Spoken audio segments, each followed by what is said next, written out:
Meus irmãos, a paz do Senhor, amém?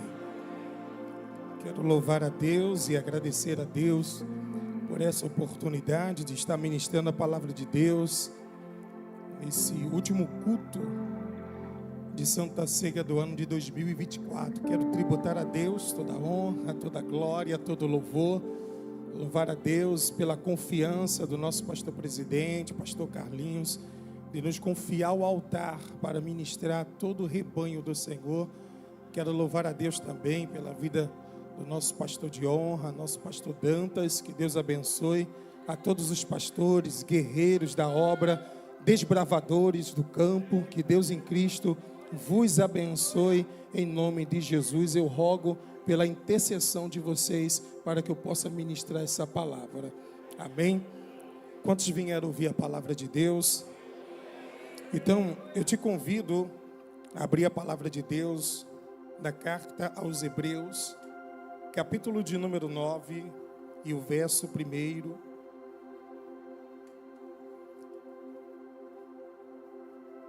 Faço uso da versão Almeida Corrigida Fiel e peço para que a amada igreja possa também nos acompanhar na leitura. Amém?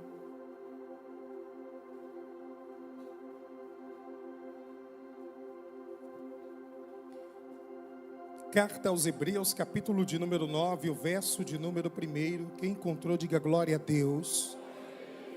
Diz assim o texto sagrado: Ora, também a primeira tinha a ordenança de culto divino e um santuário terrestre, porque um tabernáculo estava preparado, o primeiro, em que havia o candelabro e a mesa e os pães da proposição, ao que se chama o santuário.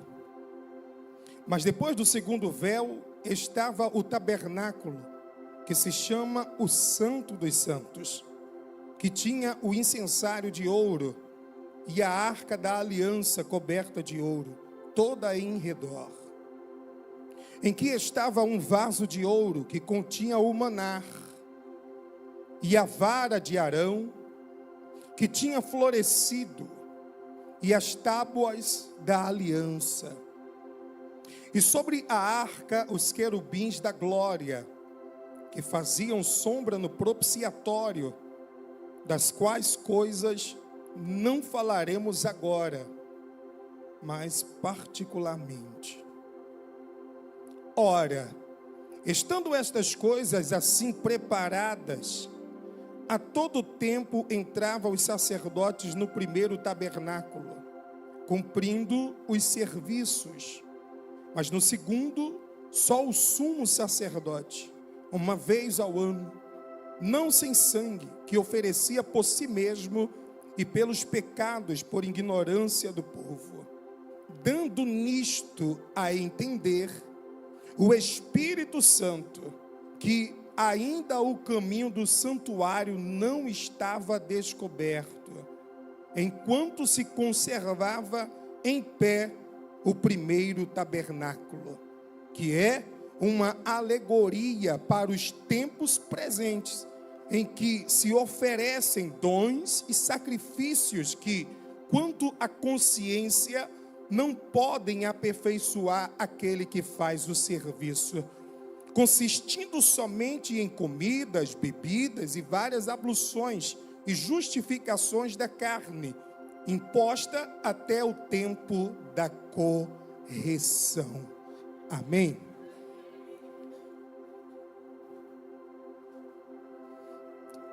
Queridos, a carta aos Hebreus, escrita antes do ano 70, é um dos escritos mais importantes da igreja do primeiro século e das igrejas atuais. Na minha opinião, é uma carta majestosa, porque a sua proposta e seu objetivo é apresentar a supremacia de Cristo. A ideia do autor, a carta aos Hebreus, percorre muitos debates ao longo dos séculos para saber a sua autoria. Alguns atribuem a autoria da carta aos Hebreus ao apóstolo Paulo, outros a Barnabé, e tem até aqueles estudiosos que atribuem a Apolo pela sua eloquência e exatidão nas santas escrituras do Antigo Testamento. Mas queira o Espírito Santo confortar em nossos corações que alguém que é anônimo também tem importância no reino de Deus. O escritor aos Hebreus, ele vem com um objetivo, e se assim a gente pode dividir essa carta em tópicos. Do primeiro capítulo até o capítulo de número 4, o escritor aos Hebreus nos apresenta a superioridade de Cristo. Do capítulo de número 5, o capítulo de número 7, o escritor aos Hebreus vai nos apresentar a superioridade do sacerdócio de Cristo. No capítulo 8, em especial, ele vai enfatizar a superioridade daquilo com a qual Cristo, ele revelou e ele fez e ele operou através da sua encarnação, que é a superioridade da aliança ou do concerto. No capítulo de número 9 ao capítulo de número 10, a superioridade que ele expõe é a superioridade do santuário e do sacrifício de Cristo. Do capítulo de número 11 ao capítulo de número 13, o escritor aos Hebreus nos exorta à fé e ao amor, para que todos os cristãos possam seguir e praticar. Se pudéssemos agora voltar no tempo, entenderíamos a sublimidade com a qual o escritor aos Hebreus, ele apresenta essa carta. Precisamos entender que essa carta aos Hebreus é uma inspiração e fonte do Espírito Santo, e que dentro de um deslumbre do escritor, ele começa a analisar a beleza da tipificação de Cristo, através do modo com a qual o próprio Deus na antiga aliança começou a exercer e a apresentar a Israel. Em exclusivo no capítulo de número 9 que a gente leu, nós vamos se deparar no versículo de número 1, a qual, esfoziante que ele está, ele diz: ora, também o primeiro tinha ordenança de culto divino em um santuário terrestre. Ele está observando a forma com que Deus ordenou para o povo a exatidão de um culto de adoração.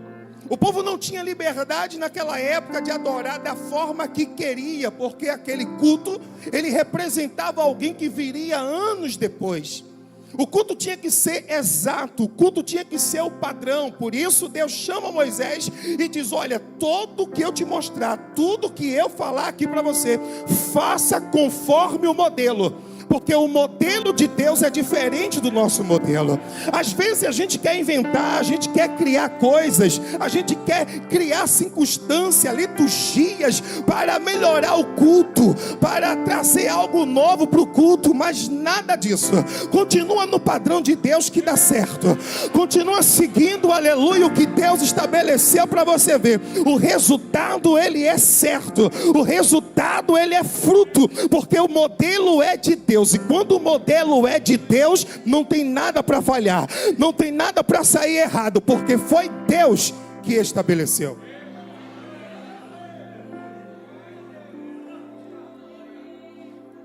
E ele localiza o cenário que é terrestre. E ele diz: a ordenança era para o culto, o tabernáculo terrestre. O modelo a ser seguido é esse modelo. Aí ele vai descrever o tabernáculo. Veja comigo no versículo de número 2, por gentileza. Porque um tabernáculo estava preparado. O primeiro, em que havia o candelabro e a mesa e os pães da proposição, ao qual se chama o santuário.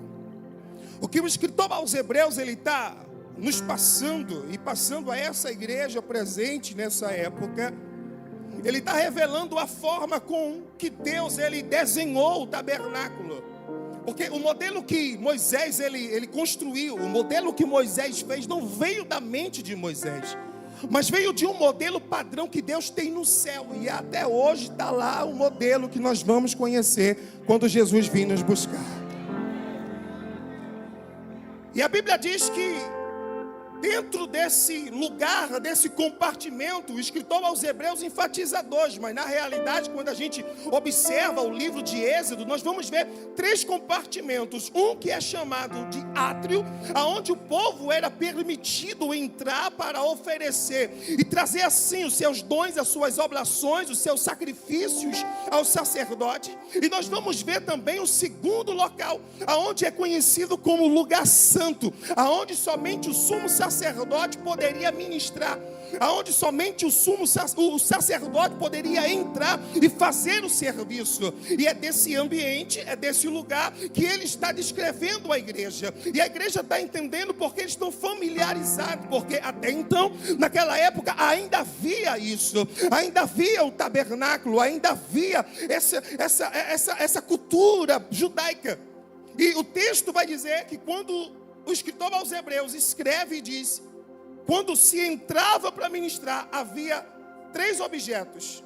Ele descreve 2: o candelabro e a mesa dos pães santos, aonde era uma representação daquilo que viria no futuro. Para Israel, quando se aproximava o sacerdote que ao seu lado, para quem entra no templo ou no tabernáculo, ficava no lugar esquerdo, aonde era um candelabro com 7 lâmpadas, aonde era abastecido com azeite puro. E a função dessa lâmpada era queimar, iluminar o ambiente. Porque na mente de Deus, revelando para Moisés e ao escritor aos Hebreus, Deus era a luz e é a luz de Israel. Então aquelas lâmpadas acesas, queimando continuamente, era Deus dizendo: sou eu que ilumino o meu povo, sou eu que clareio as trevas do meu povo. Ora, isso apontava profeticamente para alguém que viria, chamado o Cristo. Quem não lembra da descrição do próprio Jesus dizendo: eu sou a luz do mundo, e quem me segue nunca andará em trevas, mas terá a luz da vida, o candelabro de Deus. Do lado direito estava a mesa da proposição, com 6 pães enfileirados em 2 fileiras. Cada fileira continha 6 pães, e aqueles pães representavam a tribo de Israel. E todo sábado, como um dia como esse, os sacerdotes se reuniam para comer os pães da proposição e substituir a mesa por novos pães para passar novamente a semana.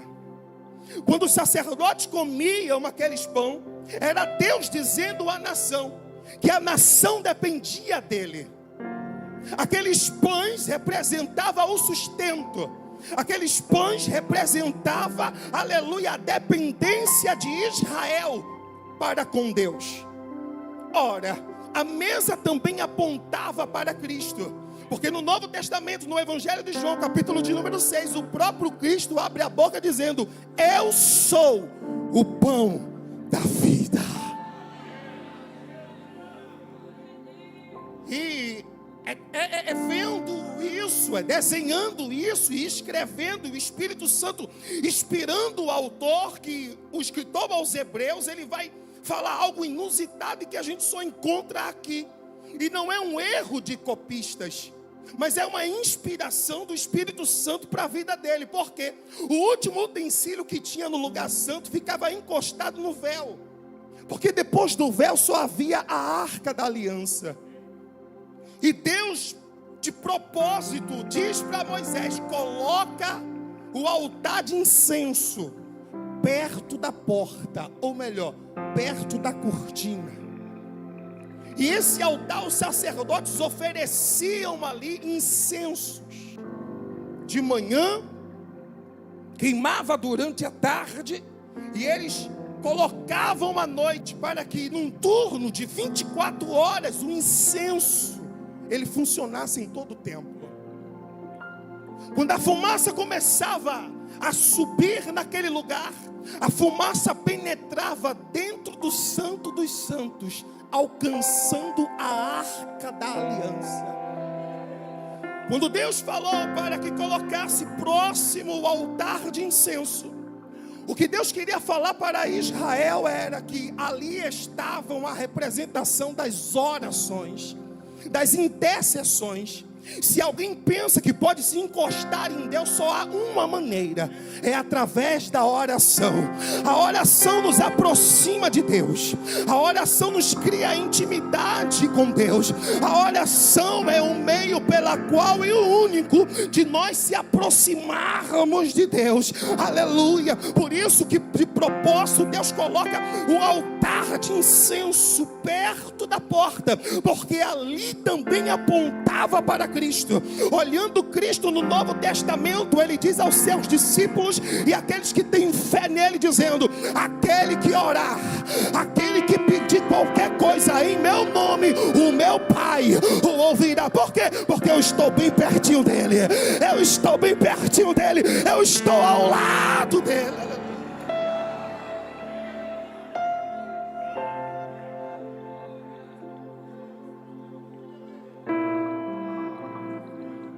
E aí, quando eu e você oramos, tem alguém que intercede por mim e por você. O próprio escritor aos Hebreus, falando do ministério sacerdotal de Cristo, no capítulo de número 4, ele vai descrever o sacerdócio de Cristo e vai dizer que ele é o sumo sacerdote que se compadece das nossas mazelas.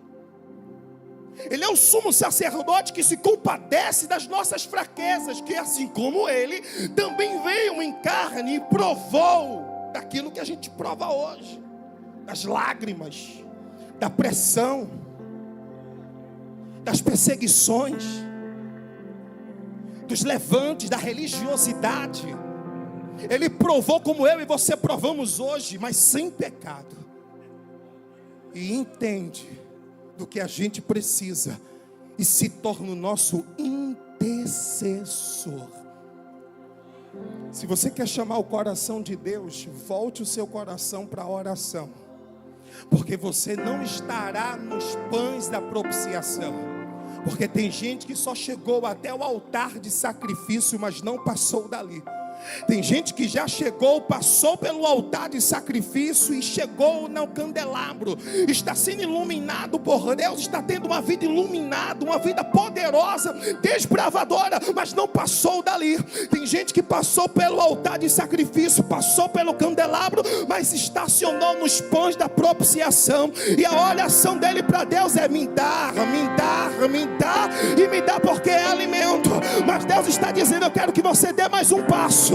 Eu quero que você passe pelo altar de sacrifício. Eu quero que você passe pelo candelabro. Eu quero que você passe pela mesa dos pães da propiciação e não se detenha ali. Eu quero que você chegue ao altar de incenso. Eu quero ouvir as tuas orações. Eu quero ouvir, aleluia, a tua voz. Eu quero ouvir tu me pedindo. Eu quero ouvir tu se humilhando para mim, e eu descendo com o meu espírito e consolando a tua vida, aleluia, movimentando a tua alma.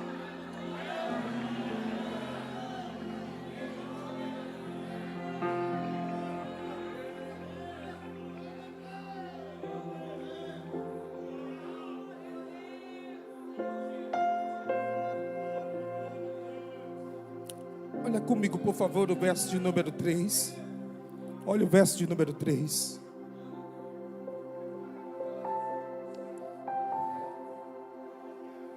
Mas depois do segundo véu, o tabernáculo que se chama Santo dos Santos, que tinha um incensário de ouro que a gente acabou de descrever, e a arca da aliança coberta de ouro, toda em redor, em que estava um vaso de ouro que continha o maná, e a vara de Arão que tinha florescido, e as tábuas da aliança. Aquela arca da aliança também apontava para Cristo. Para Israel, sempre quando Israel ia para a batalha, sempre quando Israel tinha inimigos para destruir, a ordem aos sacerdotes levitas que eram ortogados para levar a arca da aliança é: coloca a minha presença na frente. O problema é que às vezes a gente quer entrar em guerra e deixa a presença de Deus lá atrás. O problema é que a gente às vezes está numa vida tão desavessa que esquecemos de colocar a presença daquele que é o rei da guerra, que é o Deus da guerra na frente. A orientação de Deus aos sacerdotes é: entrou na guerra, me leva. Oh, Espírito Santo, está na luta, está travando, está querendo vencer o diabo, me leva, me coloca junto, porque eu dou vitória. A vitória é certa. Toca no teu vizinho, pega na mão dele e diga assim: hoje no culto de Santa Ceia, Deus está te aguçando e te dizendo: quer ter vitória na vida? Leva a presença primeiro, leva a presença primeiro, leva a presença primeiro.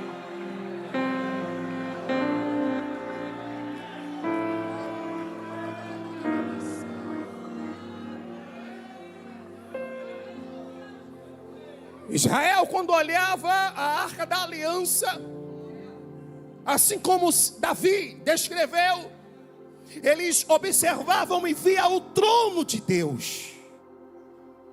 Porque já diz o salmista e também Samuel em seus escritos que Deus, ele se assentava nas asas do querubim.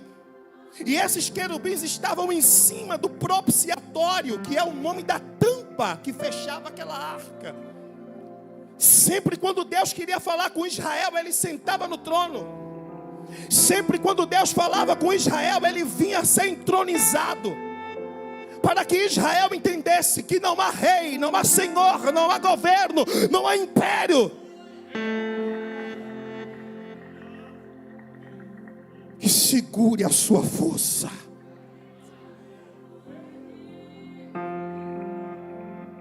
E ali também apontava para Jesus. O maná que estava ali dentro era a provisão de Deus no deserto. A vara de Arão representava os atos poderosos de Deus numa terra ermo. O sobrenatural de Deus, porque somente o sobrenatural daria flores e frutos em um galho que estava arrancado uma semana do seu tronco. Assim será o teu ministério, assim terá a tua vida, como a vara de Arão, que mesmo arrancada do pé, dá flores e dá fruto.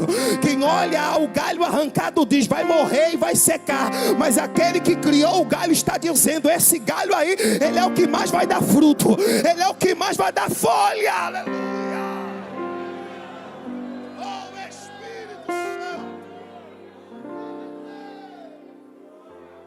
E os 10 mandamentos que representava os santos mandamentos de Deus para o povo, a vontade do povo, em Cristo se cumpre isso. Porque Cristo é a provisão. Cristo é aquele que detém todo o poder. Cristo é aquele que é o centro da vontade de Deus. A vontade perfeita de Deus é Cristo.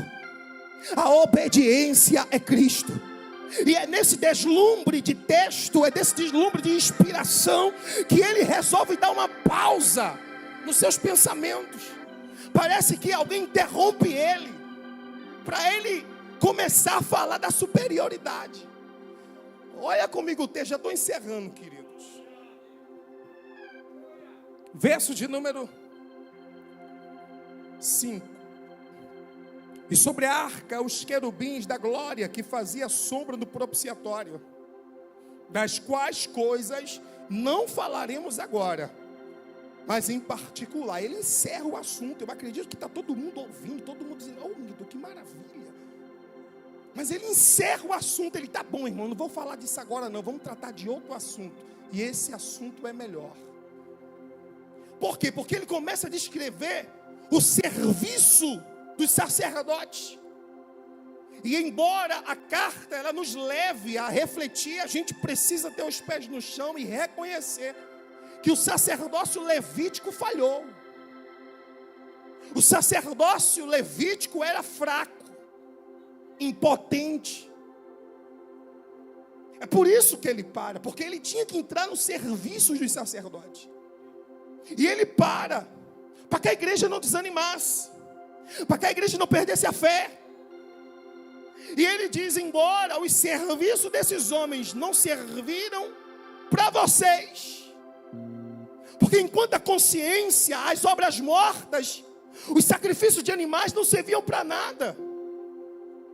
Enquanto o convertimento, os sangue de animais, de bode, de boi, de touro, não servia para nada.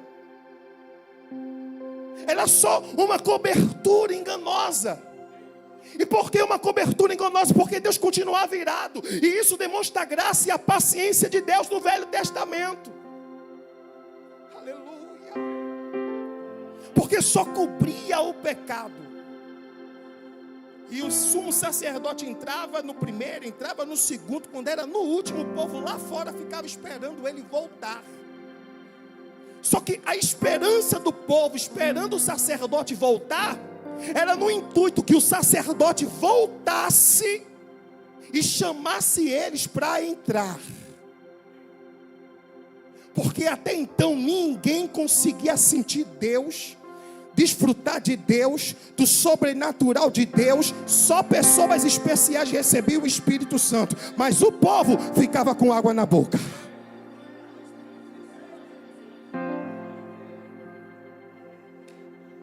E todo o povo ficava no ato esperando que o sumo sacerdote que entrasse com o sangue, Deus aceitasse aquele sangue como supremo, e o sacerdote saísse e dissesse: está aberto o caminho, vamos.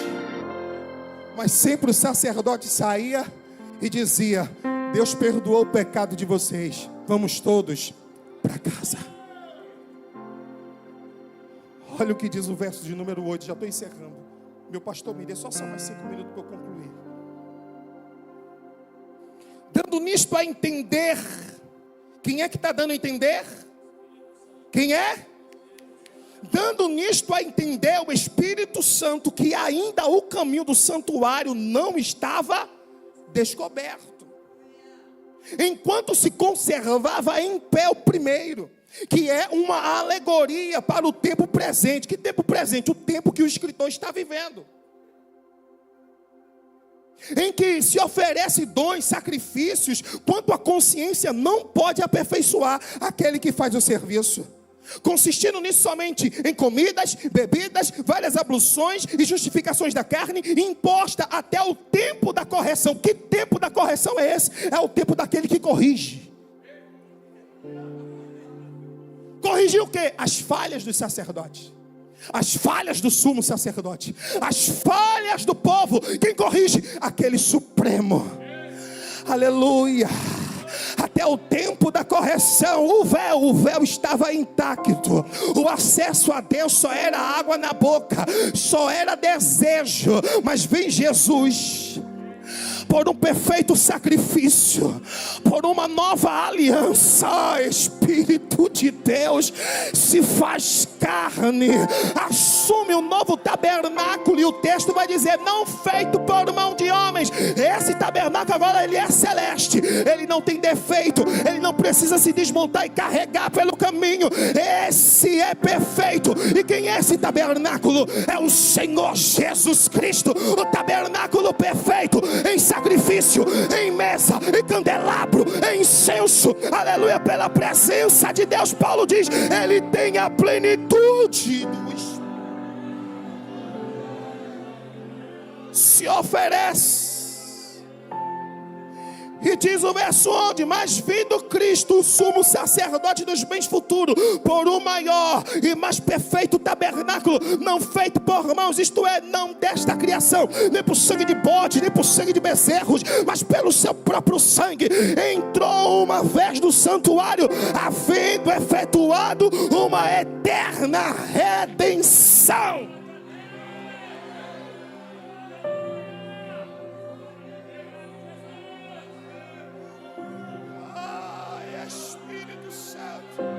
Essa última Santa Ceia tem que marcar a sua vida. Por quê? Porque nós estamos celebrando algo provisório, não estamos celebrando algo transitório, estamos celebrando algo eterno.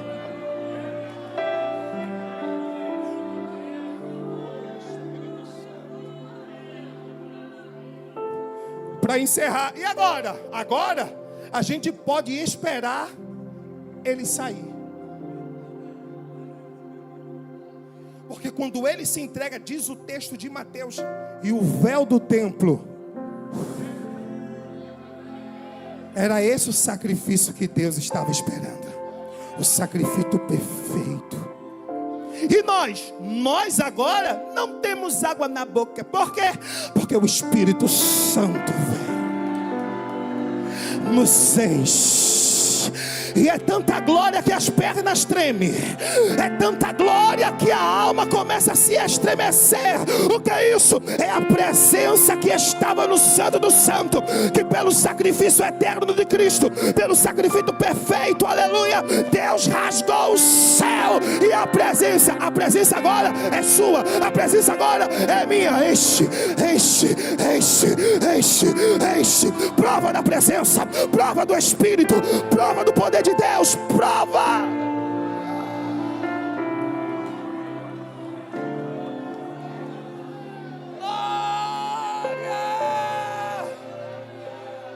Tem presença aí, cadê a presença?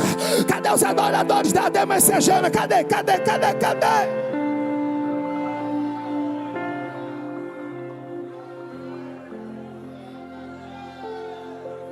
Você me pergunta, orador, você falou que o povo ficava esperando lá de fora o sumo sacerdote vir chamar para dentro. Sim, nós estamos esperando ele. Quer ver isso? Verso número 23 e eu encerro, 28 e eu encerro. Assim também Cristo, oferecendo-se uma vez para levar os pecados de muito, aparecerá a segunda sem pecado aos que esperam para. Aplauda o Senhor Jesus.